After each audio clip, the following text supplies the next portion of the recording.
ஞானஸ்தானம் பெற்று இயேசுவிடம் வாருங்கள். நீங்கள் இருளில் இருக்கிறீர்களா? தேவனாக இயேசு கிறிஸ்து உங்களுக்கு ஒரு வெளிச்சத்தை கொடுப்பார். உங்கள் பாவங்களை விட்டு மனம் திரும்ப வேண்டும். இயேசு ராஜாதி ராஜாவாக வருவார். அவர் வெள்ளை சிங்காசனத்தில் உட்கார்ந்திருக்கிற தேவன். அவர் வருவார். தூதர்களோடு வருவார். கிறிஸ்து வரப்போகிறார். உங்கள் பாவங்களை விட்டு மனம் திரும்புங்கள். ஆசீர்வதிப்பாராக. இயேசு கிறிஸ்து உங்கள் வீட்டார் அனைவரும் தேடி வருகிறார்.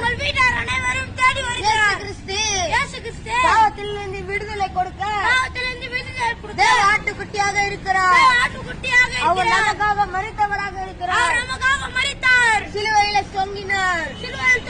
அவர் 2 கைகளிலும் ஆணிகள் அடிக்கப்பட்டது. அதனால் நாம் கைகள் செய்த பாவங்களுக்காக சென்ற பாவங்களுக்காக இயேசு தாமே அடிக்கப்பட்டவராக இருந்தார்.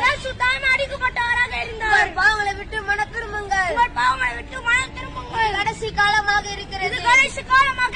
இயேசு கிறிஸ்து வானங்கள் பொழிந்து வீழும். வானங்கள் இரண்டாக பிளந்து விடும். நம்ம எல்லாரும் பாவம் செய்ய செய்ய